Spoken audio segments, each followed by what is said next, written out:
Voilà, bonjour, bonsoir et surtout bon après-midi. Cela ne dépendra qu'à l'heure à laquelle vous allez nous suivre. Bienvenue encore une fois à Valandina Biso ya Sika. Bienvenue encore une fois à Valandina Biso ya Kala. Ya chaîne Abiso Ines SNM officiel. Tous souhaitez bien bienvenue et surtout de partout où vous êtes en train de nous suivre. Voilà, comme je vous ai toujours dit, Biso Toya Kapamba Pamba Tepa la Bino Soiboyo qui tout comme Momoni Biso c'est la Vejoya Koloba Ezali. Nous voici encore une fois un dossier sur dossier, matière sur matière, hein? Makambo sur Makambo, Manik de John. Bandeko na ngai avant na lobata biloko ya Nick de John ya lobi alobaki je me rasque boyo kango et puis nga na koloba. Lokola muto asuka. Donc pour le moment toyoka nano Manik de John biloko oyo alobaki et puis je vais vous revenir juste après concernant Ferregola. Nzoto malili bandeko na ngai nzoto malili likambo alobaki eza ya bien te. Donc nalingi nanu ko avoir ngo ata te nandi boyoka yango avant ngai pe natia mo analyse na nga. Alors avant la la bin audio, j'aimerais au moins qu'on rappelle Balandina Biso ya Sika si c'est toute ta première fois. Tout comme Balanawe à Liboso à la chaîne Abiso SNM officiel, je vous prierai toujours de vous abonner. Abonnez-vous massivement et surtout Bobo Sanakapete, cliquez dans la notification. Comme je vous ai toujours dit, madame, la notification. Et Zaraki à chaque fois une SNM officiel.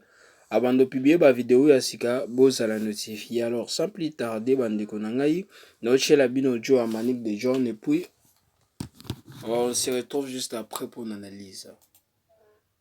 Babi yu makimi terrain ba annulé Afrique du Sud bato Afrique du Sud ba osenga ba billet et bon ya Paris hey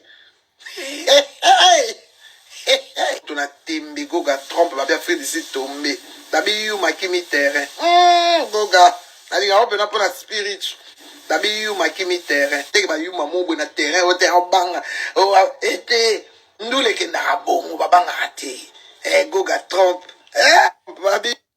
Voilà, bandeko nanga manike message na ye oyo asalaki ezalaki jeton pona l'artiste na biso Ferregola. Papa Hervé Ferregola chetani. Alors, émission Manik de John asalaki pona ye. Aboyaki laki ye jeton depuis o annulation banilaki concert na ye Afrique du Sud. Alors, le bip il y a France et le Canada nini il y a Afrique banile bongo ya poto bandeko nanga biso nso tomona kinenge accord arena le 4 avril elekaki pona Ferregola chetani Ferregola leader leader il y a ba gaulois nyonso de monde entier déjà je vous salue en passant linga bino mingi na système moko ya propre Ferregola lekisaki concert na très bien biso tout au monde qui sent bandeko na ngai koloba ebele ezalaki plein ezalaki full oyo akotia tembe alobi ke etali ye parce que fruit balobi full ezalaka kete na place ya koleka ezanga te wana mabe place ya koleka ezangaka te alors mais ezalaki full papa Gola Ferregola chetani papa Hervé abetaki na ye full pour na concert. Il y a le 4 avril na Call Arena pour la Gaulois nyonso, je vous félicite surtout. Bon courage à vous.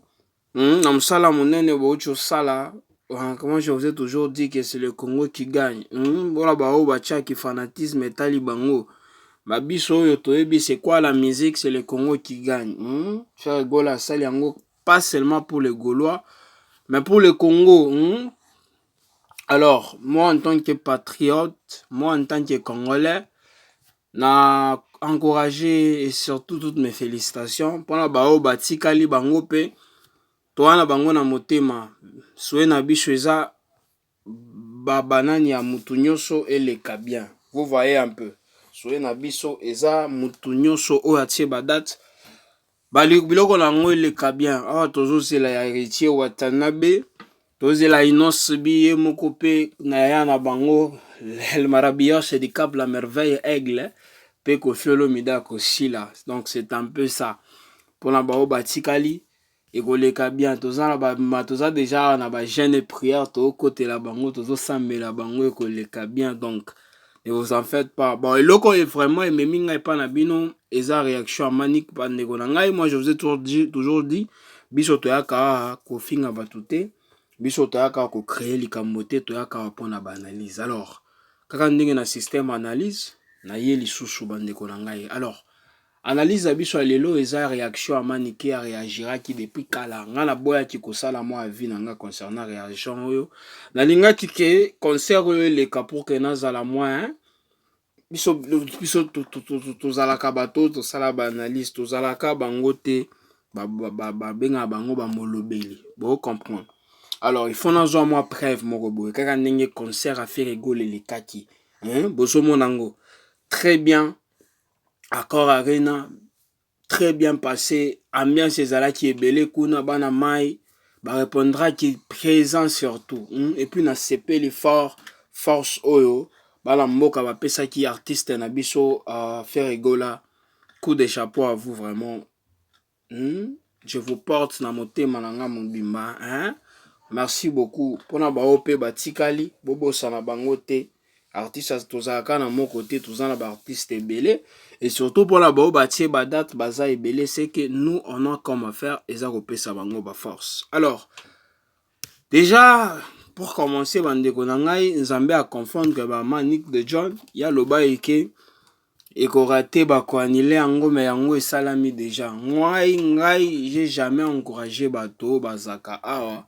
De 1 bayembaka te, de 2 bazala producteur te, de 3 bazala ta o bato bazala keke baza staff technique artiste baza bato kaka tiaka chombo na ye wana lobby et puis c'est tout. Moi j'ai jamais encouragé ces personnes là ceux qui bazoya ko critiquer ba artiste bandeko na ngai comme réaction comme kaka boya Manick. Moi j'ai jamais voulu ko encourager parce que nazo comprendre te bandeko na ngai nazo comprendre c'est ce qui est vrai. Ce qui est vrai. Trop comprendre était bon souhait na ezala ki ba annulé ce concert yango. Comme je le disais, moi je peux jamais encourager bato oyo. Bato oyo ba artiste na biso quand même bango bazo bato ba longola biso soni siko bino bomataka na ba live bino boloba tu n'importe quoi pour la fanatisme. Amso aloba kaka tini soki artiste alinga kende po tokobeta concert somela evi atiela visa et puis amemi au poto et puis tu trouves normal ta vie comme ça parce que c'est pas comme ça bandeko nanga. Alors bato abongo moyen ezate kopesa bango force parce que bilo bo sala yo garantir te za bien te za mabe. Alors je trouve pas comment est-ce que nga na koti ko banda ko linga ma action na bango tout comme ba acte na bango. Alors personnellement bandeko na ngai zamba confondre ba jaloux ebele a confondre bango oyo bando kanisaki concert a fait rigola ba ko annuler concert a fait rigoler kozala vite zambe a confondre bango. Accord Arena en tout cas coup de chapeau fait rigola chetani de Jésus de nuance. Oh bah comme on appelle si était monde ami benga bongo donc je ne fais que répéter si je peux dire de la façon et tout. Alors voilà coup de chapeau ba gaulois nyonso pour la présence na bino pour na amour pas seulement ba gaulois mais ba amoureux de la musique surtout de la bonne musique de la rumba congolaise.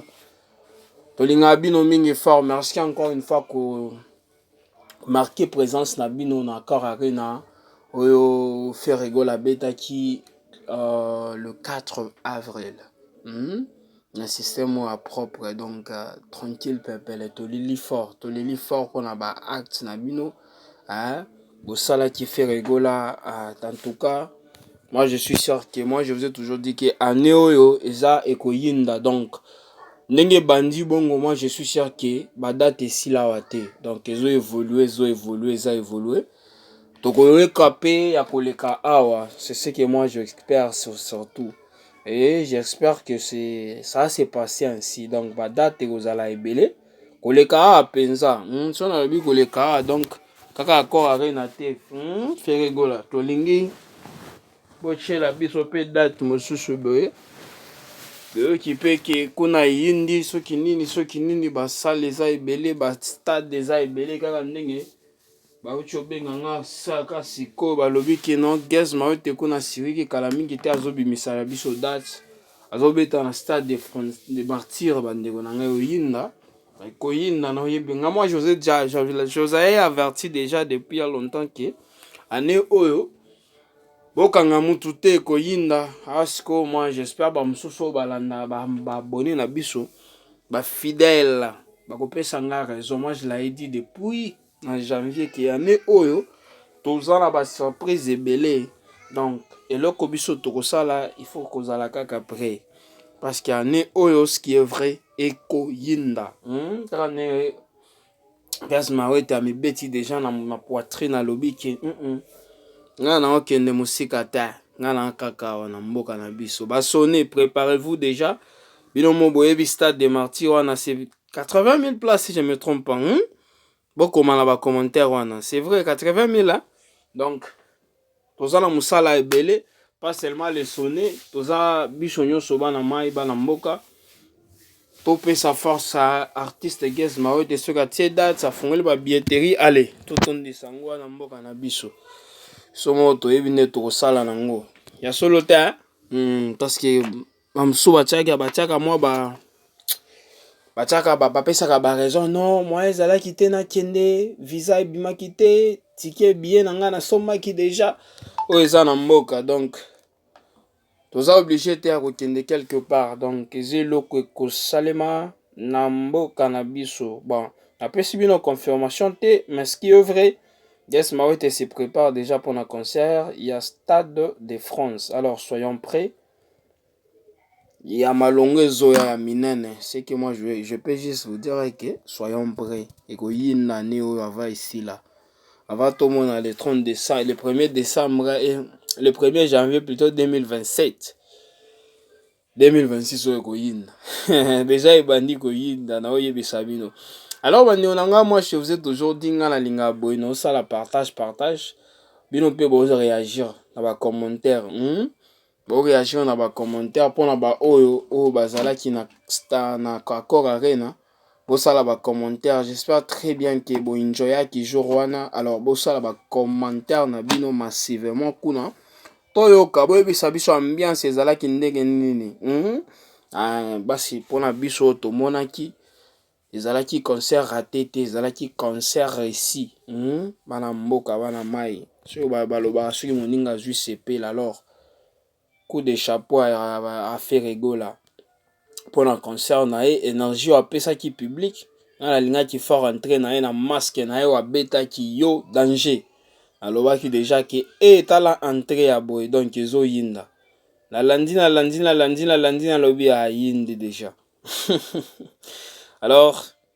ça nous fait plaisir en tant que Congolais parce que soki tomoni déjà depuis année bandi bamba ebele oyo baotia badate makasi même toloba kaka na Afrique na biso batie badate makasi eza bana Congo et puis eza kaka badate apamba te eza badate mpe bazoyemba bazosala yango donc c'est une très bonne chose bandeko na ngai bomona yango déjà donc c'est le Congo qui gagne moi je vous ai toujours dit alors ce que nous on a comme à faire ils a force ils a opesa bango force pour encourager bango surtout na système ya tokos na système moko ya bien alors bandeko na ngai comme je vous ai toujours dit biso tolinga boye tosali moi partage to profiter to pesi moi conseil moi muke moi 1 minute 2 minutes tozo solo la c'est entre nous surtout na système moko ya propre alors conscient na lingi na pesa lelo eza nini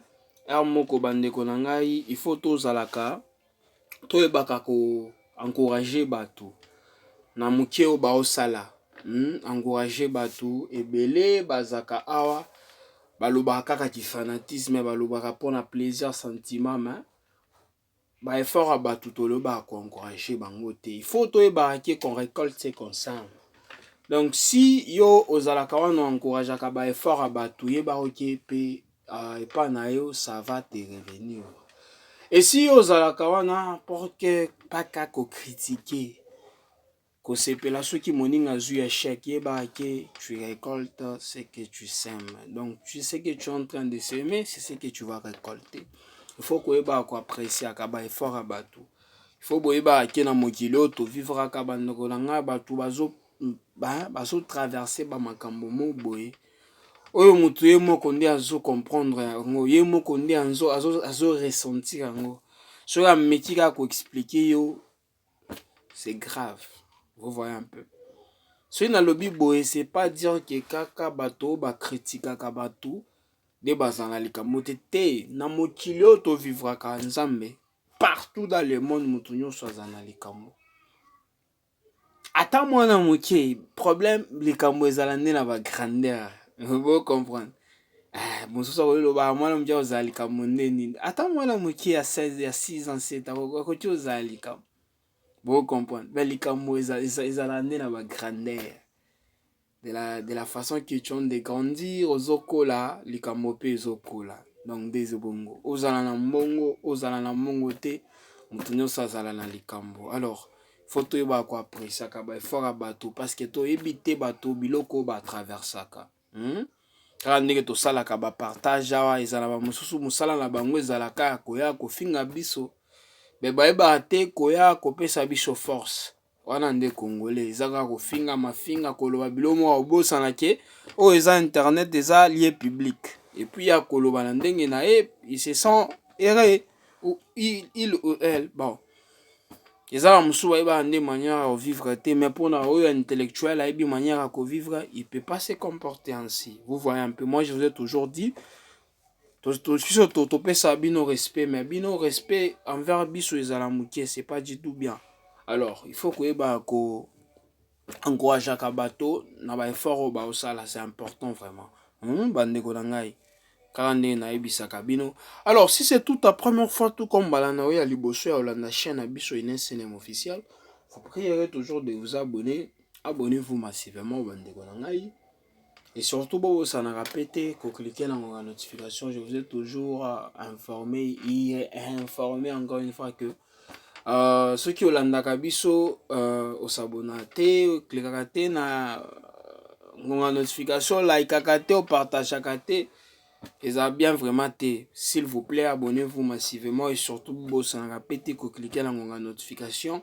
Et au salabiso fier et au salabiso bien à motema, to sepelango makase et surtout bo like kakapé, partagez pourquoi pas et surtout au tchaka pas moi ba avis na bino na ba commentaire, ça nous fera aussi plaisir hein. Yako sala ba recherche et puis quand même bino ango na système moko propre. Alors comme je vous ai toujours dit bande onangé bande rapi ici là yango to komi na suka partage na biso ya bien ou melakate. Merci encore une fois ba abonné fidèle ya chaîne na biso inesene officiel. To sepela makasi koyoka ke bolanda biso boza tellement ebelé c'est ce que to yebi. Boza déjà presque na 20 000 abonnés donc boza ebelé. Alors ceux qui to lingi to bando tanga ba komo to osila lelo te permettez-moi toujours de vous dire au revoir et surtout à la prochaine. Bye.